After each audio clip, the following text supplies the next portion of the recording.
In this video, we will discuss about calculation of national income by income method.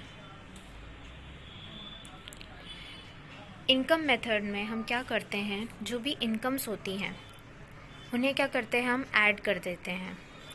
और incomes वो जो हमें factors of production के through हमने earn करी है। प्रोडक्टिव सर्विसेज रेंडर करने के बाद जो इनकम अर्न होती है उन्हें हम ऐड कर देते हैं, क्या ऑब्टेन करने के लिए, नेशनल इनकम को ऑब्टेन करने के लिए। फैक्टर्स ऑफ प्रोडक्शन के थ्रू हम जो इनकम अर्न करते हैं in the way of wages, profits, rent, interest etcetera are summed up to obtain national income. ठीक है, all the incomes that accrue to the factors of production by way of wages, profits, rent, interest etc. are summed up to obtain the national income. National income हम कैसे obtain करते हैं? Productive services render करने के बाद जो हमें income accrue होती है in form of wages, profits, rent, interest, वो क्या होती है? फैक्टर इनकम, और उन्हें हम ऐड करते हैं और उससे हम क्या कैलकुलेट करते हैं? National income. अब कॉम्पोनेंट्स ऑफ फैक्टर इनकम, कौन सी फैक्टर इनकम को हम ऐड करेंगे नेशनल इनकम कैलकुलेट करने के लिए? तो उसमें सबसे पहला है compensation of employees. Compensation of employees क्या होता है? वो अमाउंट जो एम्प्लॉयर एम्प्लॉयज़ को पे करता है, क्या रेंडर करने के लिए? प्रोडक्टिव सर्विसेज रेंडर करने के लिए। Okay, compensation of employees refers to amount paid to employees by employer for rendering productive services. जो भी सैलरी एम्प्लॉय को मिल रही है एम्प्लॉयर के द्वारा, वो क्या होती है? कॉम्पनसेशन ऑफ एम्प्लॉयज़ होता है। ओके, अभी जो कॉम्पनसेशन ऑफ एम्प्लॉयज़ होता है वो क्या होता है? वेजेस और सैलरीज इन कैश। जो भी मॉनेटरी फॉर्म में जो भी एम्प्लॉयज़ को मिल रहा है, जैसे वेजेस है, सैलरीज है, बोनस है, डियरनेस अलाउंस है, कमीशन है, वो सब किस में आता है? कंपनसेशन ऑफ एम्प्लॉयज़ में। वेजेस, सैलरीज इन कैश और wages, salaries in kind. Kind का मतलब है non monetary benefits. Non monetary benefits में क्या आता है? रेंट फ्री हाउस, किराया नहीं लग रहा है और आपको फ्री में हाउस में रहने की फैसिलिटी मिल रही है। जिस भी इंडस्ट्री में आप जॉब कर रहे हो या वर्क कर रहे हो, आपको क्वार्टर मिल रहा है रहने के लिए। जिस भी फैक्ट्री में आप जॉब कर रहे हो, वर्क कर रहे हो, फ्री मेडिकल ट्रीटमेंट मिल रहा है, फ्री एजुकेशनल फैसिलिटीज़ मिल रही है। Okay, and imputed value of these benefit should be included in national income. अब इन सब की इम्प्यूटेड वैल्यू इंक्लूड होती है नेशनल इनकम में। फिर employers contribution to social security scheme. जो भी एम्प्लॉयर्स कंट्रीब्यूट करते हैं सोशल सिक्योरिटी स्कीम में। सोशल सिक्योरिटी स्कीम मतलब लेबर वेलफेयर फंड्स में, ग्रेचुटी में, प्रोविडेंट फंड में जो भी एम्प्लॉयर्स का कंट्रीब्यूशन होता है वो किस में इंक्लूड होता है? नेशनल इनकम में इंक्लूड होता है। ठीक है, the aim of such contribution is to ensure safety and security of life of the employees. इसके थ्रू क्या होता है? सेफ्टी और सिक्योरिटी इंश्योर होती है एम्प्लॉयज़ को। तो कंपोनेंट्स ऑफ फैक्टर इनकम, सबसे पहला कंपोनेंट है कॉम्पनसेशन ऑफ एम्प्लॉयज़। इसके अंदर आता है wages and salary in cash, wages and salaries in kind और employers contribution to social security schemes. ये तीनों ही चीज़ें नेशनल इनकम में इंक्लूड होती है। नेक्स्ट है रेंट एंड रॉयल्टी। रेंट वो पार्ट होता है नेशनल इनकम का जो कैसे अराइज होता है? Ownership of land and building. अगर मेरी खुद की लैंड और मेरी खुद की बिल्डिंग है और मैंने किसी को यूज़ करने के लिए दिया है तो उसके लिए मैं क्या ले सकती हूँ? रेंट ले सकती हूँ। ठीक है, तो ये तो हो गया एक्चुअल रेंट जो मुझे मिलता है जब मैं कोई चीज़ किराए पे देती हूँ। जब मैं किसी लैंड को लेट आउट करूँगी या किसी भी हाउस को लेट आउट करूँगी, ये होता है एक्चुअल रेंट। और एक और होता है इम्प्यूटेड रेंट। इम्प्यूटेड रेंट का मतलब होता है rent of self occupied properties. जो भी लैंड, जो भी बिल्डिंग मैंने खुद ने सेल्फ ऑक्यूपाई कर रखी है, अगर सपोज़ वो मैंने ऑक्यूपाई नहीं की होती तो मुझे उसके लिए रेंट पे करना होता। इसलिए जो भी सेल्फ ऑक्यूपाइड प्रॉपर्टीज़ होती है उसका इम्प्यूटेड रेंट होता है, और जो इम्प्यूटेड रेंट होता है वो इंक्लूड होता है नेशनल इनकम में। ओके, और इसका जो इम्प्यूटेड रेंट होता है वो हम किस बेसिस पे कैलकुलेट करते हैं? Market rental value of the house. अगर हम उसी लैंड को या उसी हाउस को रेंट पे देते तो हमें कितना रेंटल मिलता, उसके बेसिस पे हम कैलकुलेट करते हैं। नेक्स्ट है रॉयल्टी। रॉयल्टी क्या होती है? वो इनकम जो हमें मिलती है जब हम ग्रांट करते हैं लीजिंग राइट्स ऑफ सब सॉइल असेट्स। ठीक है, लीजिंग राइट्स ऑफ सब सॉइल असेट्स। सब सॉइल असेट्स मतलब सपोज़ मेरी कोई कोल की खदान है या आयरन की खदान है, तो मैं क्या करती हूँ, कॉन्ट्रैक्टर्स को उसे 5 साल के लिए या 6 साल के लिए लीज़ पर देती हूँ कि वो कॉन्ट्रैक्टर 5 साल तक उसके अंदर खुदाई करेगा और कोल या फिर आयरन और निकालेगा और बेचेगा, और मैं उसके ऊपर उस कॉन्ट्रैक्टर से क्या चार्ज करती हूँ, रॉयल्टी चार्ज करती हूँ। ओके, तो ये होती है royalty. Royalty refers to income received for granting leasing rights of subsoil assets. For example, owners of mineral deposits like coal, iron ore, natural gas can earn income by giving rights of mining to the contractors. Next है interest. Interest मतलब जब भी हम land करते हैं funds को, जब हम उधार पे देते हैं किसी को पैसा, तो हमें उसके रिटर्न में क्या रिसीव होता है, इंटरेस्ट रिसीव होता है. ठीक है, तो interest refers to an amount receive for lending funds to production units. तो इसका जो ये जो है नेशनल इनकम में इंक्लूड होता है.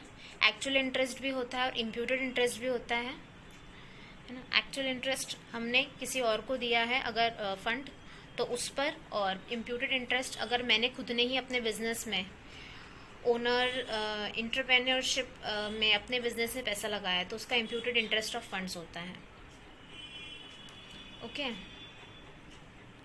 नेक्स्ट है प्रॉफिट. प्रॉफिट क्या होता है, वो रिवॉर्ड होता है जो एंटरप्रेन्योर को मिलता है for his contribution to the production of goods and services.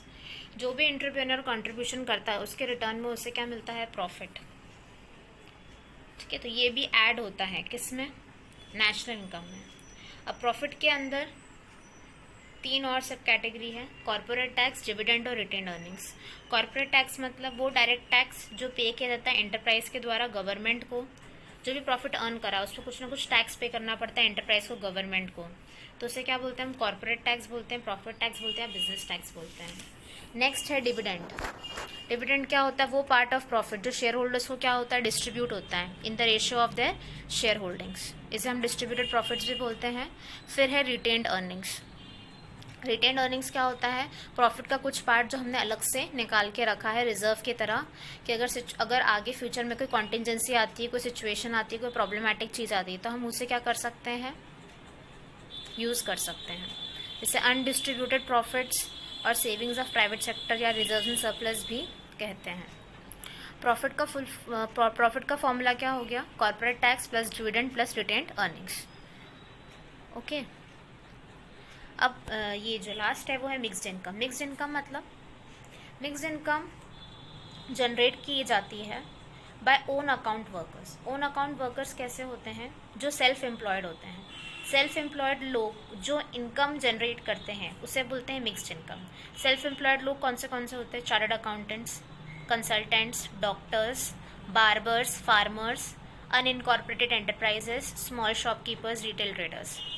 ठीक है, इसमें हम सेग्रीगेट नहीं कर पाते हैं अलग अलग compensation of employees, rent, royalty, interest and profit. इसलिए हम इसे क्या मानते हैं, मिक्स्ड इनकम मानते हैं. इसके अंदर सारे एलिमेंट्स आ जाते हैं फैक्टर इनकम के.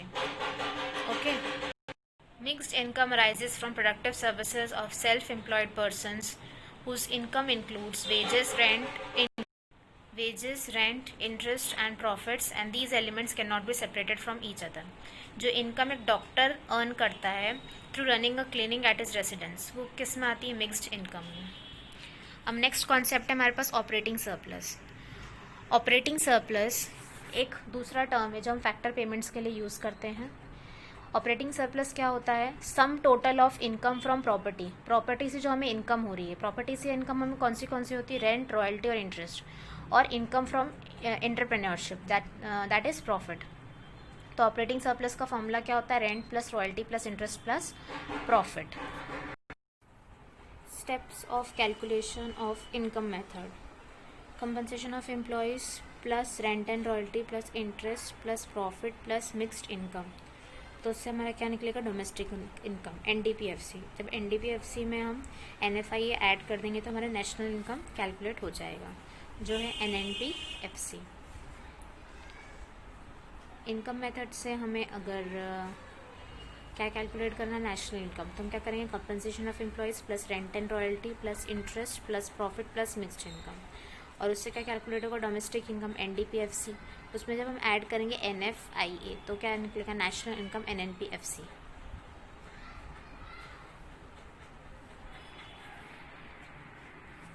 अब नेक्स्ट है precautions of income method. Precautions of income method, जब हम इनकम मेथड के थ्रू नेशनल इनकम को कैलकुलेट करेंगे तब हमें फॉलोइंग प्रिकॉशंस लेने पड़ेंगे। ट्रांसफ़र इनकम क्या होती हैं, जो वन साइडेड इनकम होती है, जो गवर्नमेंट स्कॉलरशिप्स देती हैं या फिर पेंशन गवर्नमेंट प्रोवाइड करती है या फिर जो हमारे पेरेंट्स हमें पॉकेट मनी देते हैं, वो सब क्या होते हैं, transfer income, one sided payment. उसके लिए रिटर्न में हम कोई प्रोडक्टिव सर्विसेज नहीं देते हैं, इसलिए नेशनल इनकम में हम ट्रांसफ़र इनकम को इंक्लूड नहीं करते हैं। Income from sale of second hand goods, जो हमें इनकम होती है from sale of second hand goods, उसे हम इंक्लूड नहीं करते हैं नेशनल इनकम में। लेकिन ब्रोकरेज या कमीशन जो होता है वो एक प्रोडक्टिव सर्विस है, इसलिए उसे हम इंक्लूड करते हैं नेशनल इनकम में। जब हमने फर्स्ट हैंड गुड्स को बेचा होगा, सेल करा होगा, तभी हमने उसकी इनकम इंक्लूड कर ली होगी। तो सेकेंड हैंड गुड्स को बेचने पे वापस जो इनकम होगी उसको हम इंक्लूड नहीं करते हैं। Next, income from sale of shares, bonds and debentures, जो भी इनकम हमें होती है sale of shares, bonds and debentures के थ्रू, वो हम इंक्लूड नहीं करते हैं नेशनल इनकम में। लेकिन जो ब्रोकरेज और कमीशन होता है इन सब फाइनेंशियल असेट्स में, उसे हम इंक्लूड करते हैं नेशनल इनकम में। नेक्स्ट है विंडफॉल गेन्स, इसे हम नेशनल इनकम में इंक्लूड नहीं करते हैं। विंडफॉल गेन्स मतलब लॉटरी, एकदम से आपको पैसा मिल गया, लॉटरी लग गई, उसे आप इंक्लूड नहीं करते हैं नेशनल इनकम में। ओके, गैम्बलिंग, ये सब आते हैं विंडफॉल गेन्स में। Imputed value of services provided by owners included, जो ओनर्स हैं, जो खुद ही सर्विसेज प्रोवाइड कर रहे हैं अपने बिजनेसेस में, उसकी इम्प्यूटेड वैल्यू हम इंक्लूड करते हैं नेशनल इनकम में। Payments out of past savings not included, जो भी पेमेंट हम करते हैं पास्ट सेविंग्स से, वो इंक्लूड नहीं होती है नेशनल इनकम में। ओके, क्योंकि वो हमारी सेविंग्स का पार्ट है, ठीक है, उससे कोई प्रोडक्टिव सर्विसेज रेंडर नहीं हो रही है, इसलिए हम उसे इंक्लूड नहीं करते हैं। I hope that through this video you have understood the income method of solving national income questions. Thank you.